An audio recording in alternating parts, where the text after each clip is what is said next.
Oh, hell no, when I saw the price on it, because it was like $500+ on that bottle. 100%. And I was like, the guys even said, I said, oh, that's too rich for me. And the guy says,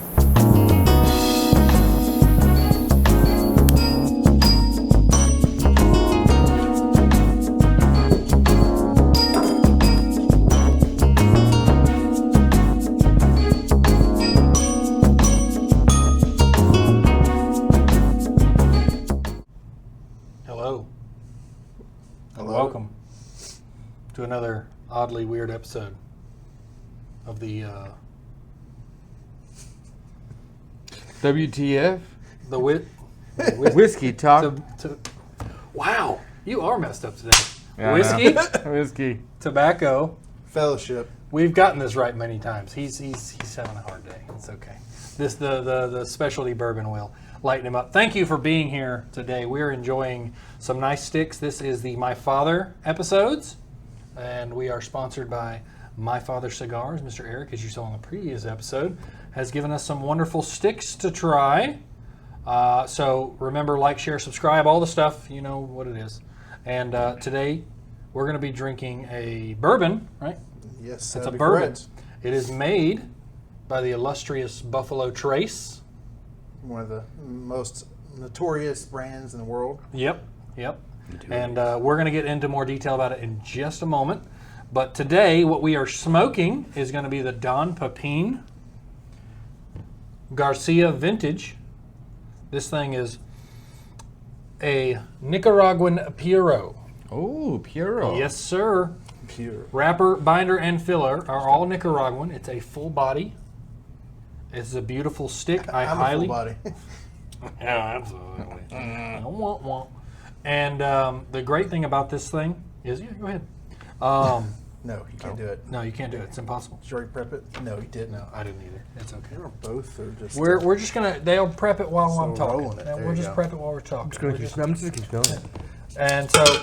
And just making more noise on the microphone. That's okay. So the great thing about this is the biggest tasting notes that I got from this was wood and pepper. That's our super broad spectrum, obviously.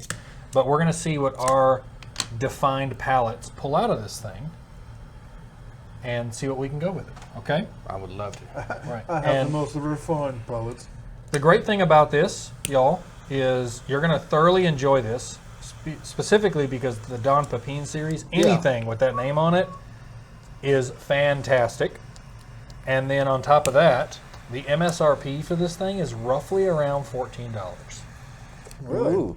So the great news about that is you can enjoy an incredibly good stick at a great price, which we all know that My Father sticks are generally like that. It's my go-to stick. We're going to be talking about that, pretty much promoting it every time we smoke one of their sticks because we really like their stuff. Yes, we do. And then the main subject for today is going to be secondary market. Ooh, secondary market. Secondary market. And I have a lot of questions because these two jabronis know a lot about that, and I know nothing about that. Yes, we have bad experience with secondary market, and also a great experience with secondary market because I think it's bittersweet in a lot of reasons. Yeah.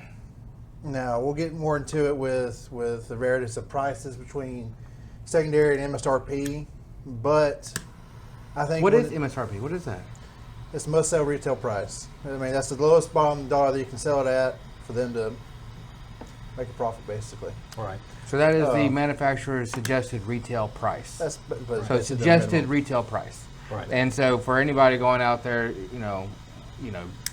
shoot, you can go here in your cigar stores, that have a suggested retail price or anything, but say if it's a rare stick, sometimes they'll mark it up some too Right. as well. So that's also a version of secondary market too. Yeah, there's secondary market for almost everything, honestly, because Shoes. I mean the ones we deal with the most is whiskey and cigars for sure, because that's what we were passionate about. But Mike, Josh over here just got recently back into collecting trading cards. There's a secondary market for that as well. Bastards. Like Secondary it's market for almost anything. anything, Yeah. cars, shoes, houses, That illustrious Charizard. Yeah. Women. Women. Oh, well, I don't know. That's the They don't have- WT they of don't- OnlyFans. They don't have an MSRP. They're just a secondary. That's why So, I'm on my secondary marriage. Oh, goodness. Love you, baby. Or would your first one actually be the secondary? No, well, she was the MSRP. Yeah. Just She was the MSRP. That's just why a test model. Just test model. Oh, this has gone off the rails. Off the Anyway, rails. back to what we were talking about. When I say it was, there's bad and good for that. Say you've been searching for this one bottle of whiskey forever and you can't find it. Then one day you walk into a store and you see it still on the shelf, and you see it's not MSRP. Maybe it's $50 more. It can even $75 more. You're more tempted to go ahead and buy that because you know it's there, it's sitting on the shelf right there, and you've been craving it and wanting it. And it's bittersweet that you have to pay the little extra for it, but at the end of the day, you got that bottle you've been searching for forever. Yeah. That you more likely won't get it at retail price. Right. Yeah, for me, basically, it's like if I'm looking for a bottle, sometimes the hunt is part of the journey. It's really a lot of fun about it, but it's like if I'm in a pinch, I know my 1 or 2 stores that are they're going to be a secondary market store, and I know I'm going to pay that up price for it, but you're paying for availability. You're paying for it to be there. You're paying for it being in the store, and you can go just pick it up right then. And you don't got to search for it. Oh, yeah. So it's basically there's a triangle of everything. They say it's like what is it? It's price, availability, and I think it's or accessibility or something. Accessibility, like something like that, yes. And then it's so you can only in time is the other one, and so you can only really have typically two of the three. So secondary market saves you money, it saves you time and your availability, but not necessarily money. Yeah. There you go. Yeah. What I say is, try not to spend too long trying to search for one particular bottle. You'll drive yourself stir crazy trying to go to every store around trying to find it. It'll eventually come to you. Things come to you, those who wait. Isn't that what they say? That's right. So what's really cool about this episode today is that what we're doing now is we're trying to see if a secondary bottle is worth the hype. So right now we're doing a blind of some secondary bottle. We've already kind of gave you a hint on what it could be. It's from Buffalo Trace. So as we kind of dive into this pairing, we're going to try to just pick out, let's see if we can figure out what it is exactly. I think most of us have just about everything. Yeah, I think a lot of us had everything from Buffalo Trace for the most part, except for maybe Pappy. We've had Pappy. But for the most part, though, we're going to see if it's one worth it, and what price range would we think we would want to, probably settle that where we would say the most we pay for this is, and then we'll have a good reveal and see what it is. Exactly. Yeah. All right. First thoughts. I'd recommend giving it a sniff first. I always recommend anybody that's tasting a new whiskey at first to just get there, put a nostril in, get your other senses involved besides just your palate. Because your nose is a big opponent to drinking whiskey. So get that smell, see what you smell. I'm going to get some vanillas, caramel, some oak bitterness, It's fun to try to see if you can describe something from the smell that might not be your normal, like I just suggested, like caramel and vanilla. Yeah. If I get something off the wall. The only way I would compare that is like with a cigar, which I'm not sure if you guys are good at. I'm not great at it myself, is retrohaling with a cigar. That's another way to pull out flavors is you put the smoke in your mouth and then you have to concentrate. It takes some skill, but you can learn to do it, and push the smoke through your nose. One trick I learned was I think you kind of push your tongue to the roof of your mouth and it kind of forces it up. Oh, yeah? I'm still not good at it. There you're a degenerate and you've been doing other things for years and you've become good at it. Like myself. Yeah. But It's definitely it does some- open it up. It gives you it involves more of your senses that way. That smoke is going through your nostril, and you're picking up some of those things from the cigar that you typically wouldn't get from. And I'm tasting those caramel bits. Yes. Oh yeah, you're gonna love a good old Buffalo Trace caramel bits, a little vanilla. I like the bit. The bits. I All know the- you said all bits. the I gotta bits. say bits. I gotta put my bits in No there. kibbles and bits. Bourbon and Bits. New podcast, I call it Bourbon and Bits. Trademark it. Yeah, this one's got a really nice afterbirth. That's an office. Ooh, like almost like an oaky. An oaky afterbirth. Okay, afterbirth. Oh my god. Oh, Lord. All right, so all the things that you've experienced in the whiskey world, Right. What do you think about this product right here? It's smooth. It's got a little bit of harshness on the sides of the tongue, Right. which is to be expected with anything that's alcoholic, obviously. The caramelization, as a broad strokes term, is distinct. It's not like chewing on caramel. Is it like is it like a dark molasses kind of caramel, or is it like a sweet Werther's? No, it's dark. It's dark. It's definitely dark. That's one thing I enjoy about bourbon is the fact that, for the most part, you don't really get like that ultra sweet flavor out of things. Like just that oversaturated sweetness we have in our regular sweet treats in modern society. I think we can. You get the to a original degree. flavors. Yeah. You can, yeah. Well, I think you get a lot of those sweetnesses if you have a bourbon that might be finished in another barrel. Like it can be like a maple cask or something of that nature, or rum cask. It picks up more of those sweet notes. Even a double barreling, that alone just gives you just another another round of sugars from the woods. Mm-hmm. Sugars in the Woods. right. New band name, I call it. Well, yeah, all kinds of good names actually. All right.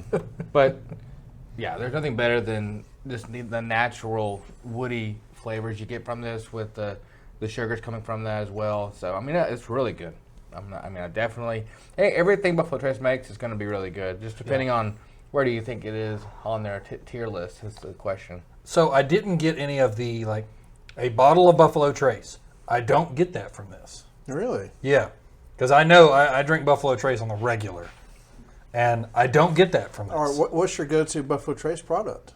Standard Buffalo Trace. Just straight up Buffalo Trace. I've tried some of the other ones in the offshoots and like Travelers and things like that. And standard Buffalo Trace is in my price point, not these guys, but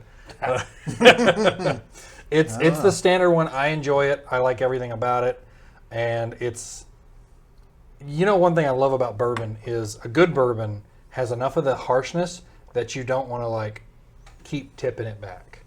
There's enough of the sting that you don't want to do that.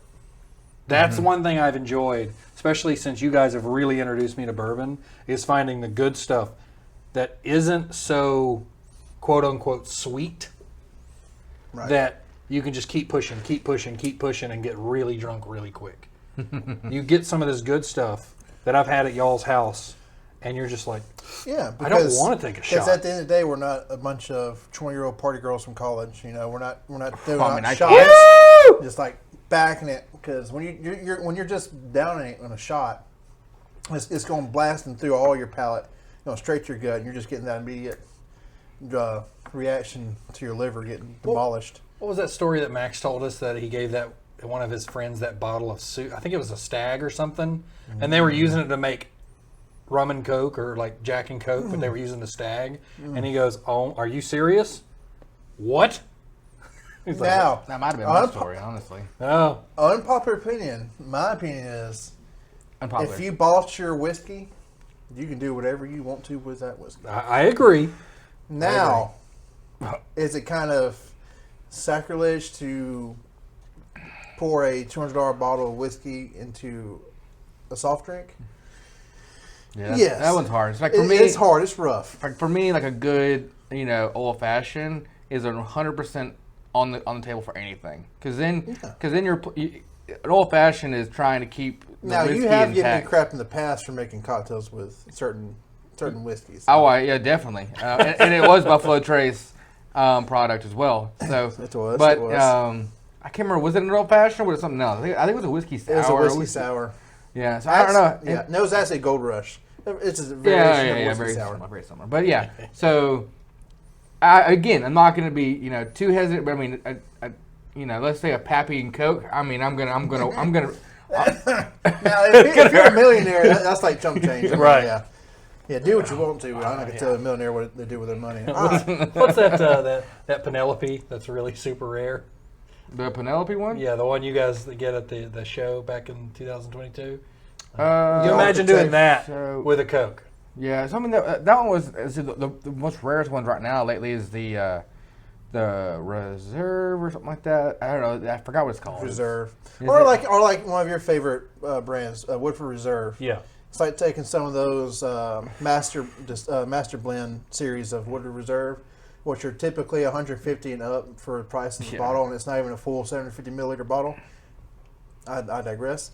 It's bullcrap. Anyways, it's like taking one of those. It's hard to find and hard to get, and very expensive. Yes, and just pouring into a Sprite and saying, "There you go." You know, that just got me thinking. You know what we should do an episode on is libation. Not super expensive.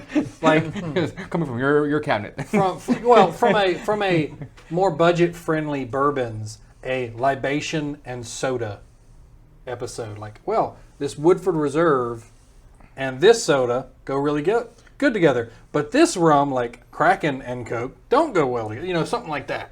It'd be interesting, honestly, is to take one distillery. We choose which distillery it is. Okay. Right? We take one of their higher end products and one of their lower end products. We mix it in a Coke or something base, right? And then we blindly taste those and see if we can tell the difference between using the higher dollar whiskey That's a or great lower dollar idea. whiskey. And so I think 9 times out of 10, you won't tell the difference and you'll enjoy the cheaper. We're not talking about a glass. It will be hard to tell the difference just by the whiskey itself in the glass, let what I'm saying. alone but mixing it with anything else. We're talking like shot It glasses. can be very difficult. Full, Right. not full glasses of it. So You'll see us get ripped on the show. I would love to take a second though and just talk about the cigar. I mean, so far this first third has been amazing. Oh, And yes. what's your opinions on it? It is very natural, and so when I think of the flavor note of woody, I think of something more profound. This has a very light wood to it. Like you walk into a carpentry mill or you walk into a Home Depot and you smell that lumber smell. Almost like that kind of sawdust. Yeah, that light wood flavor to it. It's very subtle. It's like you walked in on the opposite end and you're walking closer to the wood Yeah, section, not exactly. necessarily right in there. I actually work in a location where I'm actually next to basically where they work with a bunch of wood and lumber and stuff like that. So I get that smell of sawdust every day at work. And like you said, you definitely picked up that woodsy, Yeah. almost like a mildewy, like wood's been sitting there outside for a while, and you kind of get that mix of wood and moist. It's stacking dimes too. I mean, it's got a nice burn on it. The ash is stacked together real well, yeah, which it's means it's burning constructed really well. It's burning fantastic. For me, like you said though, it's like I do get like a lot of woody notes to it, but it is, and with little like a smidge pepper, but it's been like it's smidge. It's not really like it's pepper at all for that much. But for me, it's just been like smooth and classic all the way through, as in like the flavors have been like I would say just like not too overwhelming. Right. So that's the only thing I would say is like this isn't a cigar that for me the flavor isn't popping out in the first third so far. But what's awesome though about it though is that light wood and that light pepper note really goes well with this whiskey. So I mean that's a pretty good pair It's so gonna be far. interesting to see what happens when we go transition towards that middle of that cigar. Those flavors might get more enhanced. 'Cause usually that best part of that cigar is right there in that sweet spot in the middle. That's what I was thinking is that the compound effect of this, it's going to get more when you get lower down the cigar. And I'm really looking forward to that. Oh yeah. Because that's what you get. What I think of when you think of a Nicaraguan puro or any, location puro is you're getting an incredibly traditional cigar. Because I like to think like you're over in the Dominican Republic and they're rolling cigars for themselves before they became international or something. Yeah. They were using only their tobacco. They weren't mixing anything. Right. So when you get anything that's a puro, you're getting the old world of that location. It's And like, I it's like love smoking that. history, Well said. Smoking Well said. So Well said. rolling back to a question you said a minute ago, I love the question was, so you were asked what was your favorite Buffalo Trace product, and or at least one you drink on a daily. Metal, do you have one in particular? If I had one Buffalo Trace product that I'd probably drink more so than not, it would have to probably be. Oh, it's so tough. It is tough because there's so many in the lineup. There really they're is. They are. A lot of them are similar, but I think a Weather Foolproof is probably my favorite Buffalo Trace product. Moneybags. But it's hard to get. I don't own a bottle. Someone over here. You're talking about a secondary owns market. a bottle. Yes, but I think one that's readily available, you can always get off the shelf, no matter where you go, almost depending on where you go. Not the state of Alabama anyway. Is Eagle Rare. It's probably the one I can get anywhere. Yeah. It's great in any kind of cocktail you put it in, and it's very cheap. If you on the shelves right now, especially towards Atlanta and Georgia area, you can get it for $45-$50 easily. Yeah. And that's not. It's called Eagle Rare, but it's not that rare. It's not that rare. It Usually was. very hard to find. Usually hard to get. It's funny is some of the guys at the cigar shop, they'll bring a bottle in like it's nothing, and everybody's drinking it. I'm just like, do you realize what you're drinking? Oh yeah, I just picked it up at the store. I saw they had one. Don't care. They have no idea how actually rare it is that the shop actually had it. Oh yeah. I love how like it's a 10-year stated product, and a lot of times these other companies right now are just it's 10 years and they'll throw a $100 sticker on it, and it's a really good price point for a Buffalo Trace to put for Crazy 10 thing years. is, they don't even put the 10-year on the bottle anymore. Back in the day, you used to have the number 10 on the bottle. I thought it was opposite. I thought it was, or was it before? It was before they did not, and now they Now do. they have it, too. Because now they're like, hey, everybody else is charging a lot of money for this 10-year product, and then now we're like, well, this is a 10-year product, by the way. Yeah. And so that now there's like, okay, this is, half the price of those. So. Oh yeah. All right, shoot the question back at you. You asked me and him what ours is. What's yours? Mine's definitely going to be. I've already thought about it, but it's an easy one for me. It's going to be the Weller line, and particularly the Antique 107 to Full Proof. It just depends on the mood of the day. Yeah. But I'll tell you right now though, because at first I've had I would say to anybody else who's had the Stag Junior. No. So Stag Junior, don't sleep on them. They're definitely going to be a higher proof point and also harder to get. But find the version you like. There's I think there's 3 batches every year, and between those batches, they'll go through. One would be their flavoring is would not be, of course, vastly different, but enough where it's like I've had one that I did not like at all, and then another one that I bought that I loved to death, and then another one someone brought into the cigar shop the other day, freaking loved it even more. So it's opening my mind. I'm like, okay, maybe I just make my switch from Weller to Stag Junior over here, but. Well, I think it just boils down to you're more of a batch whore. Like you just like batches. Yeah. It doesn't matter what it is. Well, and when we come back, we're going to reveal the bottle. Ooh. So we'll be right back.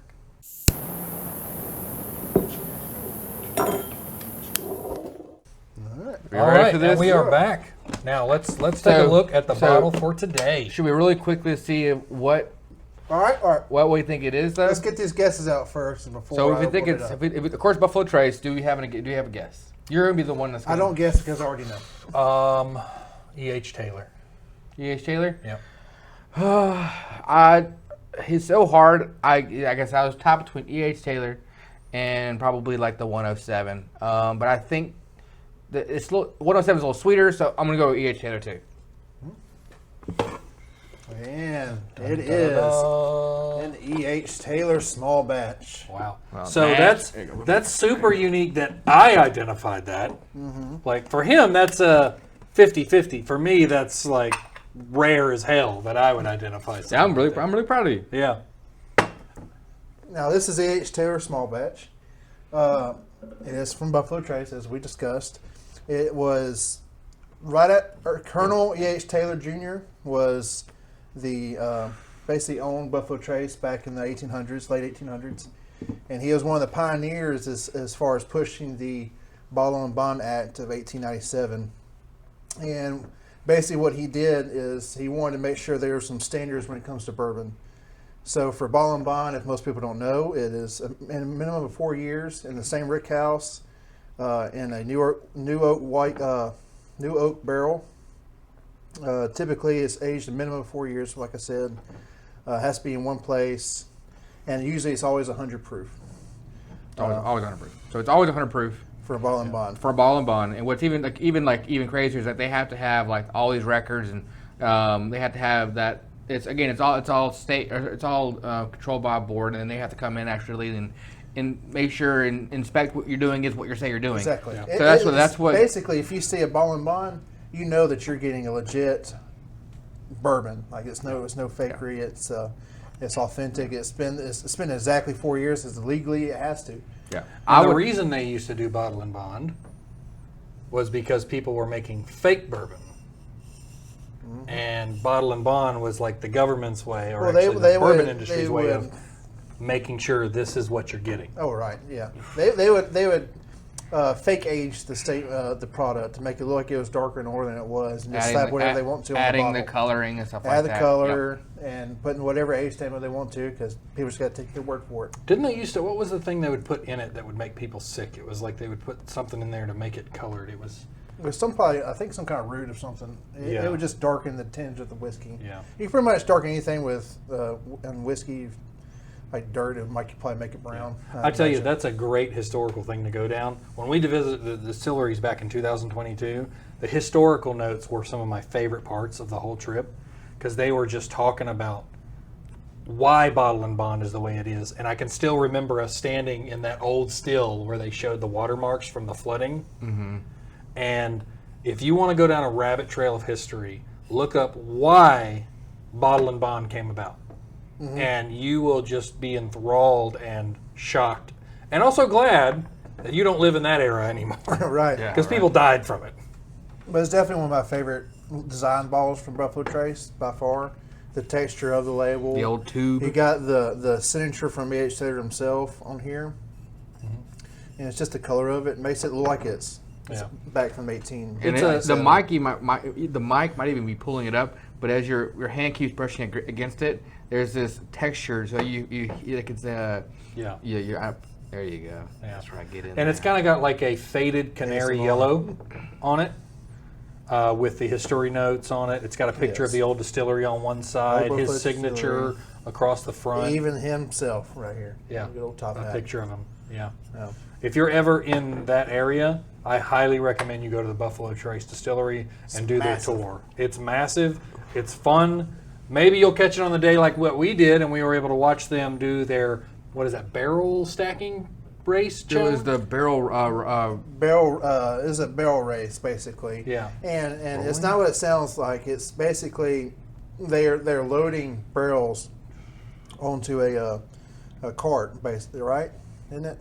They're loading it onto the rack, and they have to do it the right way. Rack, and they have to basically make sure that barrel is lined up perfectly to line up on the very end, so all the corks are facing up and not pointing down to where they can leak. All the stamps on the front are relatively lined up, because he gets points taken off if they're not lined up It's correctly. very precise, very fast. And I think Buffalo Trace has been the leading winner for a couple I years. think the women The women of That's what Buffalo it was. Trace. Because there is a women league, I guess you can call it, and a men league.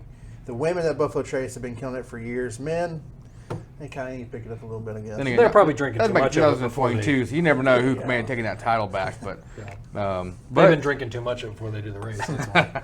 You don't know if there are full women on that team anyway. they have the secondary market, as this basically is all about right now, is that this bottle typically goes. What MSRP is on this? Around $50. Yeah, it's 56 years from there, or in that realm. I've seen this on secondary as low as 85, as high as 125. I picked this not ball crazy. up around. No, it's not crazy. Picked up at $100. That's what I picked this ball up for. I picked up one, luckily, at MSRP. I forget. I think I don't know where I got it, but I got one. It was at Total Wines. That's right. It was. Tennessee. That's right. And then so I got one there for like I got it. Oh my gosh! I got it for $45 there. By the way. Wow. Yeah. So I got it really cheap there. That's right. I remember this now. Highway robbery. And then I was like, but anyways, but I bought my other one that I have for $85. And I was like, for me, my personal opinion, like, and then again, this is something I want to hear for you guys' opinion too. It's like, what would be that price point which you guys would pull the trigger on if you guys saw it on a shelf? Because if you guys have tasted it, how much you've liked it so far. Like for me, 85 is my number. Like if I see 85 and I don't have a backup bottle to it, I'm probably gonna pick that up. Mine's probably around 100, 120, for something like this, because for me, this isn't a all the time purchase. This is super rare for me. It's a little less rare for them, not to downgrade them or upgrade them, I guess. But for me, Mm-hmm. this isn't something I have in my collection, which I'd love to have. So if I found it, 100 would probably be the max I'd be willing to go for.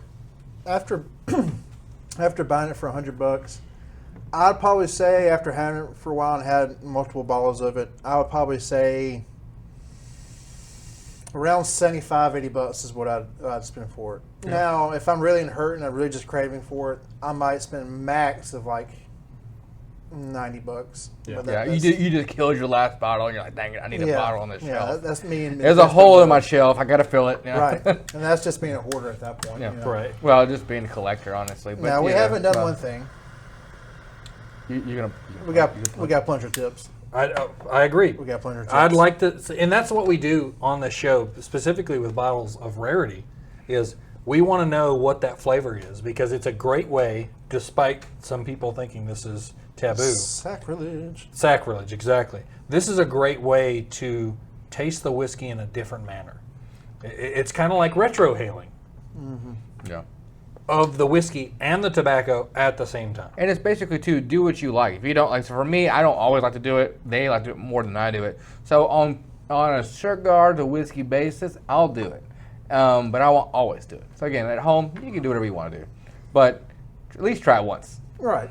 Right. Because you'll never know. I think when doing it, I found that if you do it with something other than a bourbon, like if you do it with a Scotch or a Jamaican dark rum or something like that, I think it enhances it more than doing just a straight up bourbon. I was just about to say that, because after doing that, I went, this is so smooth, you don't really You notice don't get the hints. But if Yeah. you had like one of our previous episodes, you might have seen that we had some Oui. Scotch. You know, you know about that, don't you? Croissant. Croissant.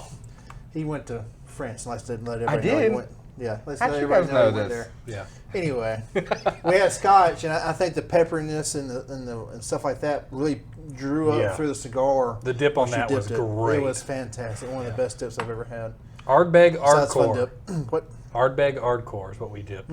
And That's the best plunge, right? the reason, my memory's terrible, I and that, tip deep on that one. oh my God, my memory's terrible, and that one I still remember. It was so good. It is very good. It's one of my favorite Scotches anyway. It was good. I actually partaked in that one. That one was good. It was good. Okay, so we're about at the halfway point with this. A little and bit beyond halfway for some of us because we smoked too fast. That was me. I'm telling you, I'm getting that pepper now. It's Yep. darkening up because the char's building up on it, which I recommend everybody to kind of, something Garth and I have had to learn how to do is slow down. And the great way to slow down is, instead of every time you feel like you need to pull, every time you do, you just blow out. Specifically, do it for about 20 seconds, and that helps to reset the cigar. I think what it is like I enjoy smoking a cigar so much, I just don't want to miss out on smoking it. So I feel like I crave to put another draw. There's in like it, this in it. perfect balance of like maintaining your cigar so it stays lit. But I guess the best way to do is, like you said, is just that little bit of just the push out with it so it keeps it lit. So like my brain wants to say like pull it, Right. so you stay lit and everything. But but if you still have that same tendency, if you could just push out, it'll keep that cigar going, and also keep your cigar from hotboxing. The cedar, we're going through it right now. Oh, It brings it out it so brings much. out that woodsiness vibe to it, Yeah. like a cedar, you're smoking a piece of cedar. So you know what I think this cigar would benefit from even more is, a lot of people don't think much about this with cigars. It's the cigars that have the cedar tube around it, right? I'm good. I was gonna burn you. I'm already burned enough. They have a cedar tube around it. Most people, Oh, inside joke. Inside. You know. They have the cedar tube around it, and most people don't think about that. They just go, "Oh, that's a nice little clever way to make your cigar look good." But what that does for the cigar is it actually puts a little bit of cedar flavor into it. It sets the stage, and you can also use that cedar to light it at the halfway point when you do the purge, which I always recommend about halfway. And cedar's a great way to help take your palate and go, hey, we're about to flip it and start over. Right. And cedar resets that really well. You know who has a cigar like that we're smoking right now? My father does. Yeah? Has exactly their normal. What was it called? It's usually wrapped in the cedar. I have a couple sticks of it right now. I can't remember the name of it, but it's one of their mainline products. But it's wrapped in cedar. And I always thought when I first started out smoking cigars, like, why would they put all this wood around it if I'm not going to use it? I would just take it off and throw it away. Right. Until I learned from our good buddy Devin here about purging a cigar. And it's just opened a whole new world as far as flavors on the cigar that you might be like, man, this cigar is feeling a little bit bland, you know. And you sit there and you clean it out and you purge it, and it's like a reawakening of flavors that might have been missing later in the cigar that might be drying out. So my next question for secondary market, because these guys know way more about it than I do, is what's some of the extremes you've seen in secondary market? Like MSRP is this, and this is how much this bottle was, and I said no.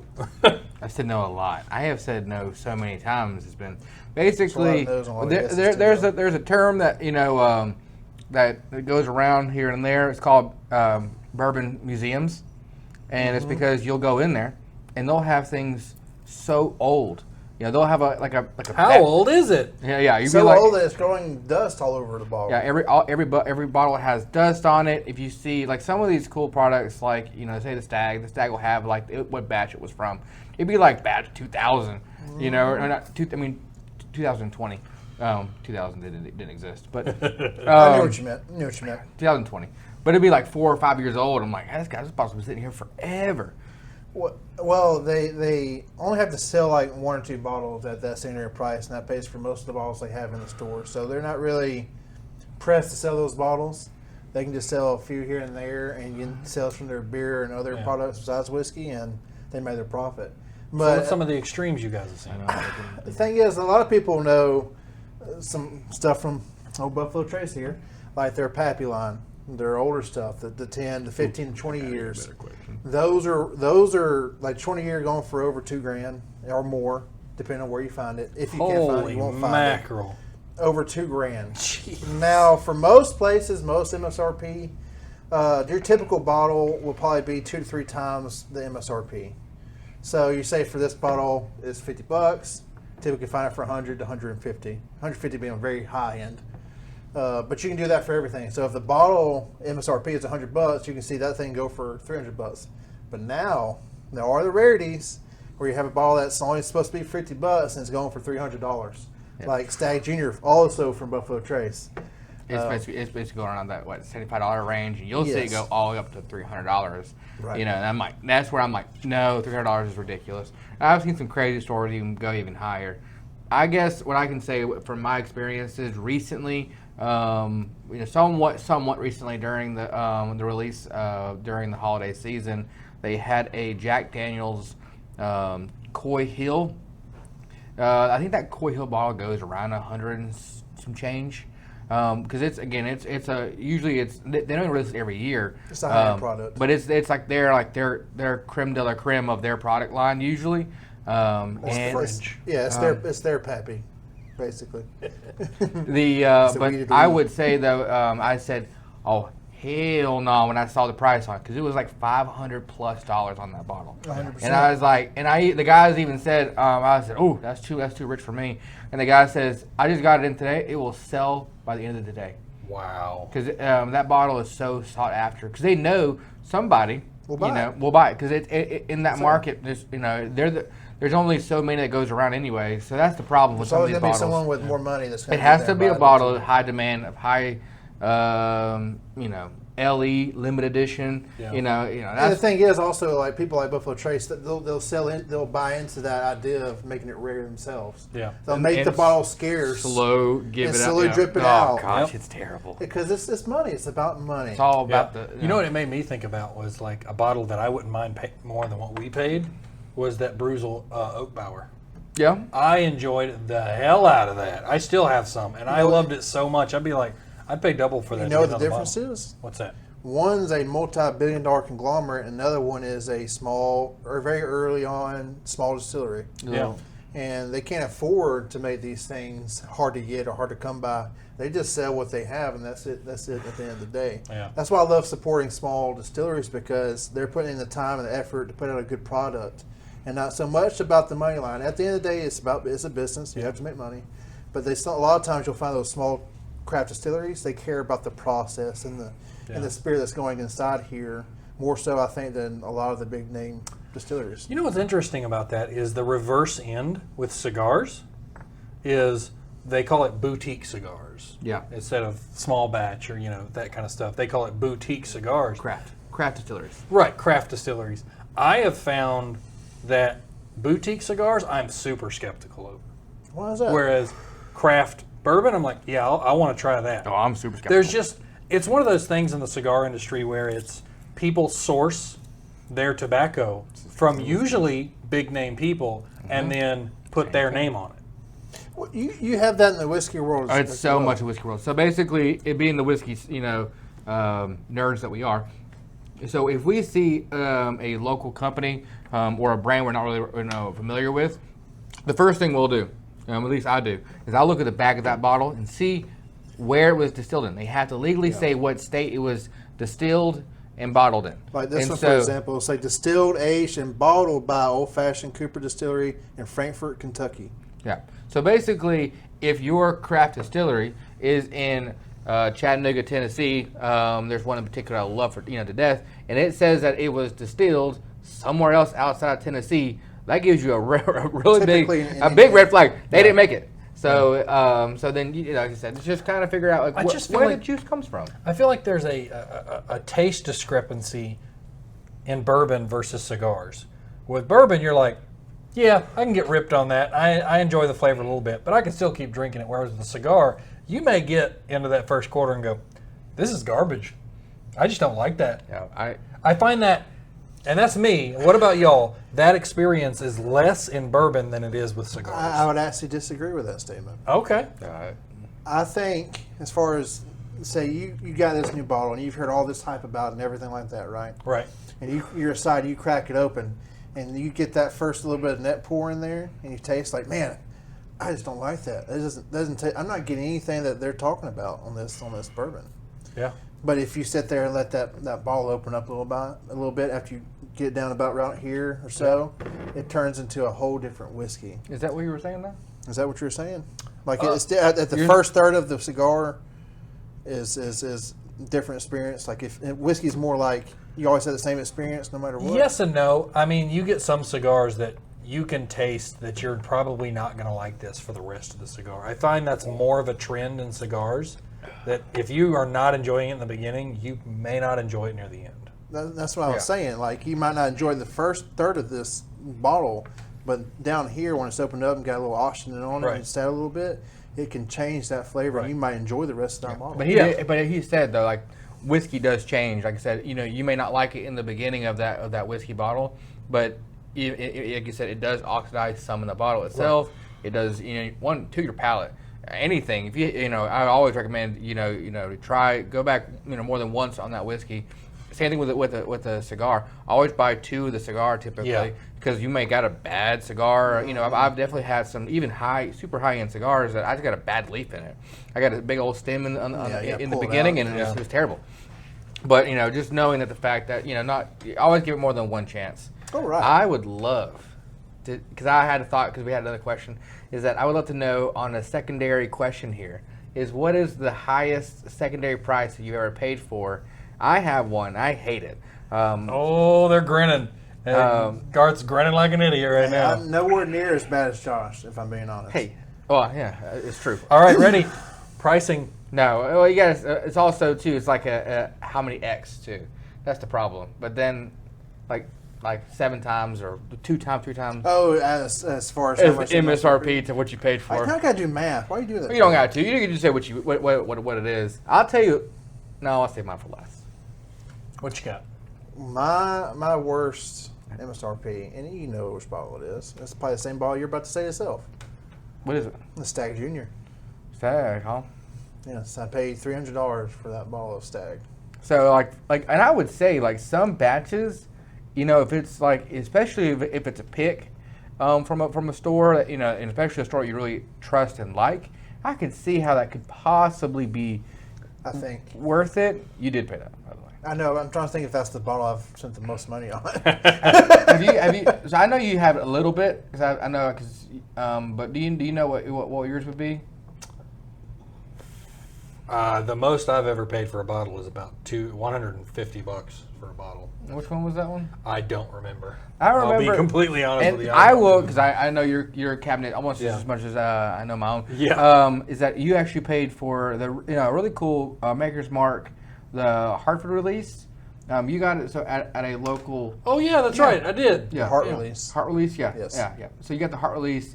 It was marked up, but the thing is though is that it just came out, and you wanted to try it. It was something, and also a local liquor store so you tried it, and then you really liked Yeah. it. So it's like for you, it was even worth it at that price point, wherever you got it for. I believe. Do you remember? I think it was 120. Yeah. Yeah. So at that price point, it's high. Like I said, it's not 2x, but it's like I think a normal Hartford's going around like I think 65. 6 times for mine though. Yeah. Yeah. It's like 6 times. So- Yours is probably a little bit more. Yeah, you know what one it is. So and again, I bought it for a special reason. It was my 10-year anniversary. So I for know 10 exactly years, what you're talking about. yeah, you do. Yeah, you do. So for 10 years, I wanted to buy a 10-year stated whiskey. So I ended up buying the Pappy 10-year. Pappy 10. Wow. Granted, it was a great price for the secondary market. $400, right? No, I wish. You wish. I wish. Actually, Oh my Actually, God. I found a Pappy 10 for $200. I remember that bullshitting. story. That was a crazy story. I'm like, How much did you pay for this thing? I paid $700. Yeah, $700 for that puppy. He So- paid my mortgage bill for a month. Is what he Yeah, well, did. I don't mind too. Jeez. But no, it's like I said, it was like a special occasion. Like I said. You still have it? Oh yeah, of course. Oh yeah, he hasn't opened it yet. It's a special occasion. When I was going to drink it, In France. something happened. I got sick. Yeah, it was a big that's thing. right, yeah. And I got, so it was supposed to. I got it for our anniversary. Ended up getting sick on our anniversary, and just didn't feel like opening it. And so I'm like, now look, So next year's You anniversary. guys tell us if you would like to see a Pappy drinking with the new Pappy cigars we just got in today. Oh, that'd be exciting. I would say let's do it. Yeah. Yeah. I will say. I don't know. I will say, let's go ahead and discuss this final third of this cigar. We've gone through the middle. We had the beginning, which was great. The middle was fantastic. How's that last third doing in this cigar? Well, I will say just to clarify is that you're at your first. You're at the third. I'm at the mark. last third. I'm still working my way. You're slow. But me and Devin over here are a little bit farther into it. It hasn't changed that much, but I think that's kind of the puro nature yeah. of it, which is the reason for the lack of a better word, tobacco blending. I had a rep do that for me one time. He brought these, I forget what they called them, but they were tiny little cigar sticks. Yeah. They were smaller than cigarillos, and it was one leaf.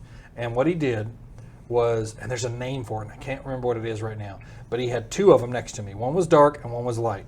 And he goes, light this one. You know how it's drying your mouth out and it tastes like crackers? And then you smoke this other one. You know how it's making your mouth water? Yeah. So that's what it means when these two, and when they combine them, it creates a nice flavor. As opposed to a puro, which is just straight Nicaraguan like this one is. So they blend it specifically. The packing of it is done specifically so it doesn't burn so fast. I mean, there's a lot of, in my opinion, more precision put in for puros so that they don't burn too fast, because this particular tobacco leaf may be a quick burning one or a fast burning one or a medium one. And if you pack it too tight, it can mess it up. So they have to do it just right. That's why you don't get that many puros. Yeah. That's interesting. Yeah. So from a whiskey nerd coming, asking a cigar nerd.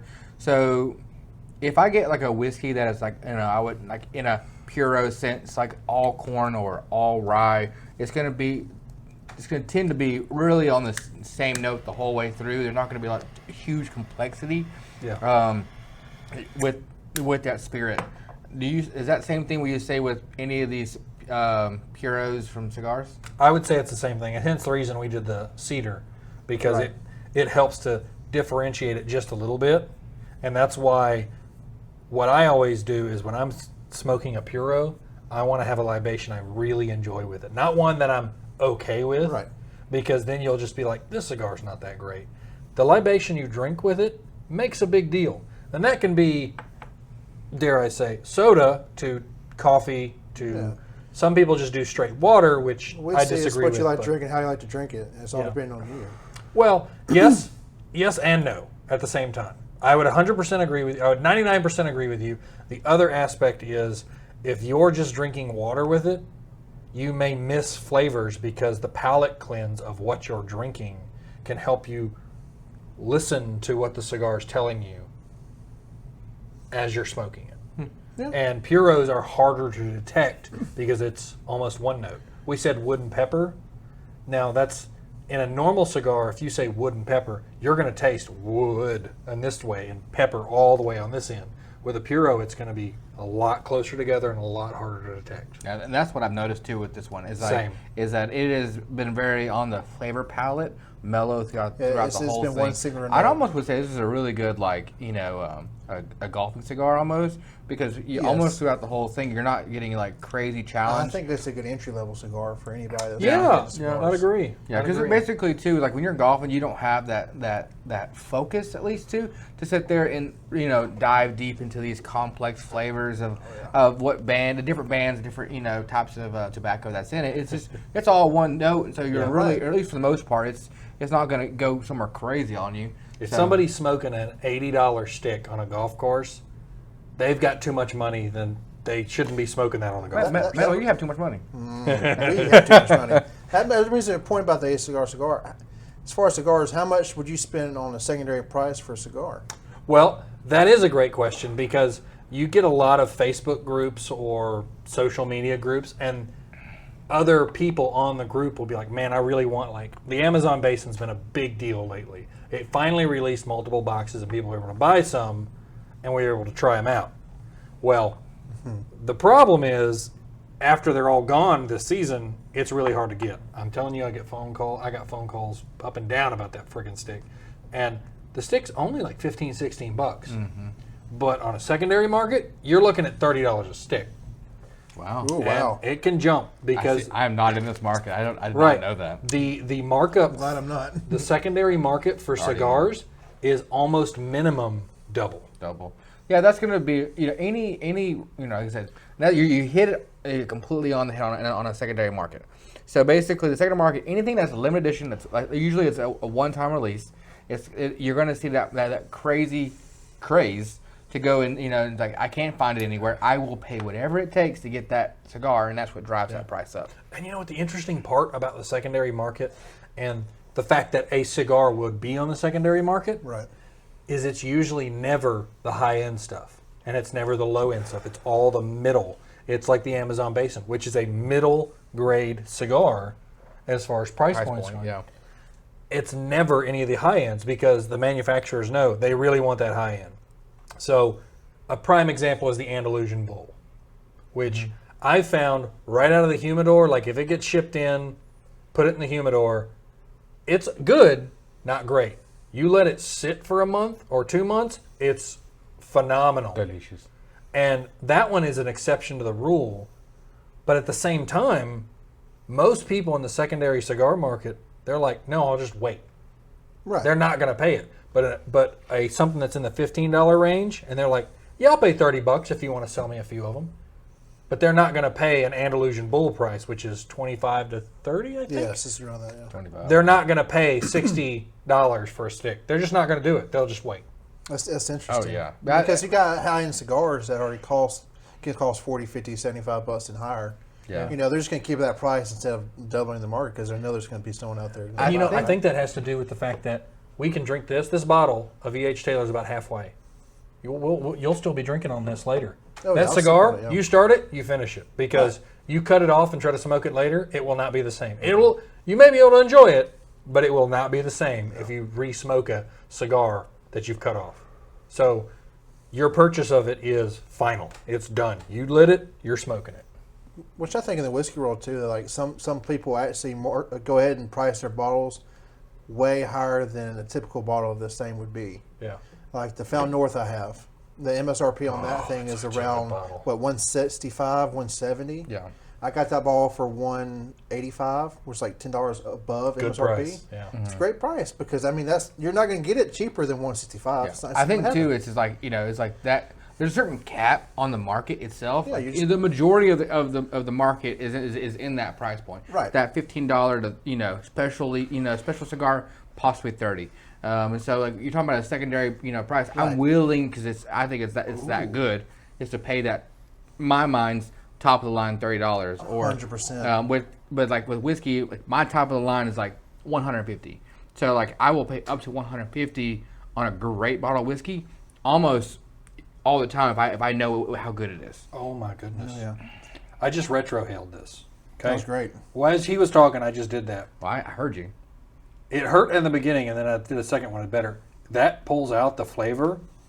Oh my You gosh. pick up more of the earthiness to it. You do. You really do. It's more like I really think I'm now like down to the third. peppery mossiness, and you get like it's right through your nasal. If you try to blow through your nasal, it's unique. At this point, it's about the same. Yeah. Yeah. Yeah, yeah, yeah. It's, it's the darkness of it starting to pop It out, really is. and it's getting better. I'm Like telling you, when you get down to about where I'm at, Yeah. it is a heavy char wood. That's Yeah.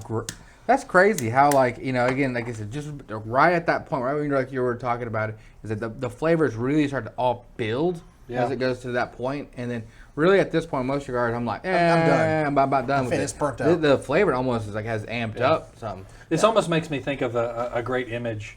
Is you light the cigar thinking, oh, it's going to be okay. You're talking with your buddies at the shop. You're going through, and you get, 50 minutes into a conversation, you get down to it, you go, oh, just like what I did. Oh my. Are you able to retrohale it, Josh? No, I don't. No. No. Long story short. Were you able to? Yeah, there you just did it right there. And that it picks up so much. I recommend you experiment with trying to retrohale. You're going to fail, and it's not going to be pleasant. It's gonna hurt. It's going to hurt. Why was it good? But- That's just a no. I kind of wanted you to But do once it. you get used to doing it more often, it becomes more secondary nature to where No it's inhaling. it's more natural. You just all you're doing is just closing off the path to your lungs and just go straight through. It's your going nose. to burn. It's not going to burn that much. It's burn I a mean, little I'm bit just saying through in your the beginning nostrils. it's going to Yeah, at the beginning it's going to be like fire nostrils. You're going to hate it. Do it at home when you're sitting on your deck and nobody's watching I'd you. highly mess up. recommend though. do it in front of in a cigar shop. Don't first time. Don't do it on a Oscuro or a Maduro. No. Try You're it on absolutely light. right. Try it on a Connecticut Oh, of yeah? any kind, something Yeah. real light. Oh, God.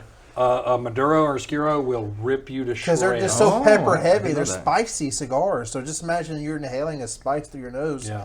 Like you're huffing pepper. It's not. Don't do it on a flavored cigar You either. know, he's actually retrohaled before also whiskey as well. Or moonshine. I retro held food too. You can see. Well, if you have any other questions about secondary market or anything of that nature, feel free to leave a comment down below, and we'll try to answer it as best we can. You can join our Discord, where you can ask any more questions about that. Feel free to tag anybody that you see. Do we have a question for the chat? Though? I would say like a cool question would be like, what's the most you've ever paid for a secondary bottle? In the comment, let us know. And what's the most you've ever paid for a secondary cigar? Yeah, Yeah, either just one. Let us know Yeah, down in the comments, and the top comment will pin Yep. the top, and we'll pin you. Well, pin. eventually we might start doing some giveaways with the top comments. Who knows? Yeah, I like that. I love that We'll idea. see. Remember, like, share, subscribe. You know all the stuff down below. Leave us your opinions. Let us know what you think, what you like, what you don't like. Which is you. Thumbs up or thumbs down. I don't care. Anything. It's engagement. Leave a comment. Leave a comment again. Leave 12 comments in a row. It's all about the If you algorithm. bought 12 expensive cigars, put them all down. I mean, true. Put it separately. And you know what I'd love to hear from anybody out there is your recommendations for pairings. Right. And if we're going to read through them, and if we like it, we're going to do it, and we'll mention you in the And show. we got some previous pairings we did on previous videos. If you want to check those out, they're all on the YouTube channel, always be doing or pairings. also any kind of podcast site you can find. Yeah. We're on. Go back, see what we've already paired, so you're not making the same guesses or things we've already done. And please leave a review on Apple, Spotify, all that. We'd greatly appreciate it. It helps with all the algorithms. Do it. Because all them things. Do the things. But let's do a good cheers. right. Cheers, E.H. Cheers. Taylor. And he didn't take a drink, you son of a bitch. I want to be ready. And be ready. I want to be ready. Oh, he's going to be ready for this one. I am. So we appreciate you all being here. Like I said multiple times already, we're getting to the end. Remember, like, share, subscribe, And we'll see you on the next exciting adventure of Whiskey. Tobacco Fellowship. Yes, and it is that dorky, and we are like that in real life. So we'll see you next time. Bye. Bye. Deuces. That's right.